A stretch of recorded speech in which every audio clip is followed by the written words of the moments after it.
이준석 개혁신당 대선 후보가 권영세 전 국민의힘 비상대책위원장을 강하게 비판하며 정치권의 날선 발언을 쏟아냈습니다. 한편 국민의힘을 탈당한 김상욱 무소속 의원이 지난 15일 더불어민주당 이재명 대선 후보에 대한 공개 지지를 선언했습니다. 김동연 경기도지사가 지난 13일 김부겸 전 국무총리의 경기도청 방문을 환영하며 7년 만에 반가운 재회라며 감사의 뜻을 전했습니다. 용인특례시가 지난 13일 골프스타 박세리 전 올림픽 대표팀 감독과 함께 조성한 복합 스포츠 문화공간 세리박 위드 용인을 정식 개관했습니다. 신상진 성남시장이 지난 12일 TV조선 네트워크 매거진에 출연해 성남의 4차 산업혁명 선도 전략과 시민중심의 복지정책에 대한 비전을 밝혔습니다. 신안산선 복선전철 공사가 진행되고 있는 광명, 시흥, 안산, 안양, 화성시 등 5개 지자체가 지난 15일 광명시청에서 간담회를 열고 신안산선의 안전하고 투명한 공사 추진을 촉구하는 공동 건의문에 서명했습니다. 시청자 여러분 안녕하십니까? 5월 3주차 수도권 주간 뉴스 송지은 기자입니다. 첫 번째 뉴스입니다. 이준석 개혁신당 대선 후보가 권영세 전 국민의힘 비상대책위원장을 강하게 비판하며 정치권의 날선 발언을 쏟아냈습니다.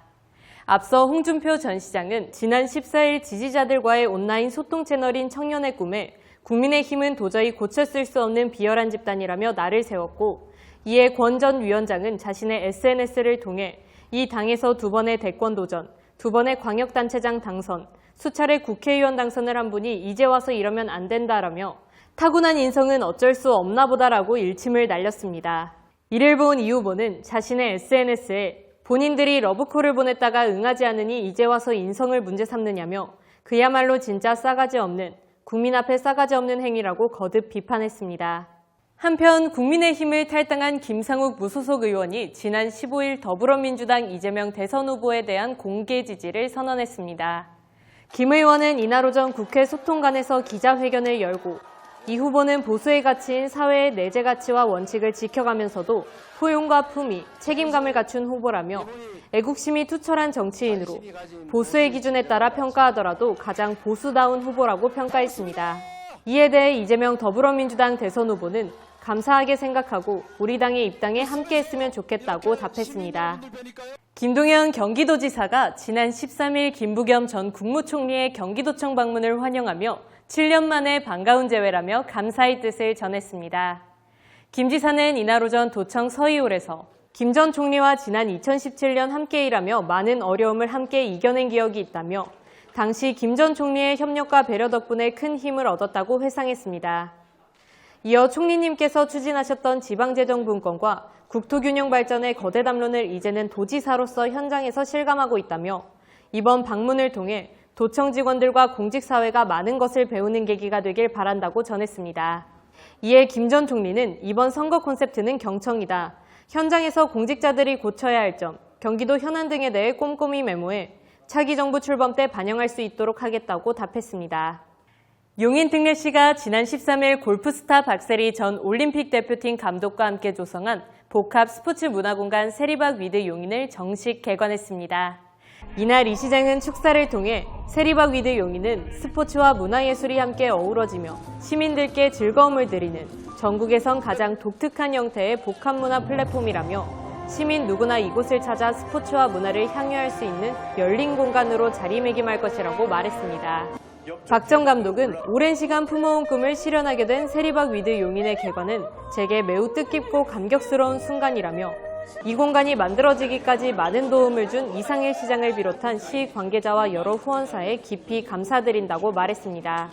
앞으로 시는 박 전 감독과 함께 세리키즈 골프 캠프, 지역 학교와 연계한 교육 프로그램, 토크 콘서트, 교양광저 등 다양한 프로그램을 운영하며 세리박 위드 용인을 시민 밀착형 공간으로 발전시켜 나갈 계획입니다. 신상진 성남시장이 지난 12일 TV조선 네트워크 매거진에 출연해 성남의 4차 산업혁명 선도 전략과 시민 중심의 복지 정책에 대한 비전을 밝혔습니다. 이날 신 시장은 성남시는 AI, 반도체, ICT, 바이오 게임 등 미래산업의 핵심 분야에서 국내 최고 수준의 경쟁력을 갖춘 도시로 명실상부한 4차 산업 특별도시로 자리매김하고 있다고 말했습니다.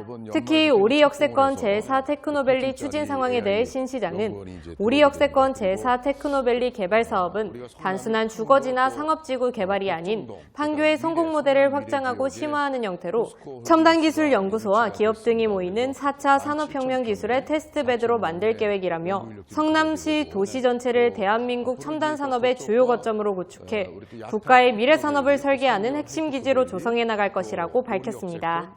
또한 성남형 과학고 유치에 대해서는 협력 체계를 기반으로 산학, 연관이 연계된 다양한 교육 프로그램을 운영할 계획이라고 말했습니다. 아울러 보훈명예수당을 2025년부터 13만 원에서 20만 원으로 인상하고 연령 제한 폐지에 더해 참전 유공자에게는 새로운 수당 3만 원을 추가 지급하는 등 국가유공자에 대한 지원도 확대한다고 밝혔습니다. 신안산선 복선전철 공사가 진행되고 있는 광명, 시흥, 안산, 안양, 화성시 등 5개 지자체가 지난 15일 광명시청에서 간담회를 열고 신안산선의 안전하고 투명한 공사 추진을 촉구하는 공동건의문에 서명했습니다.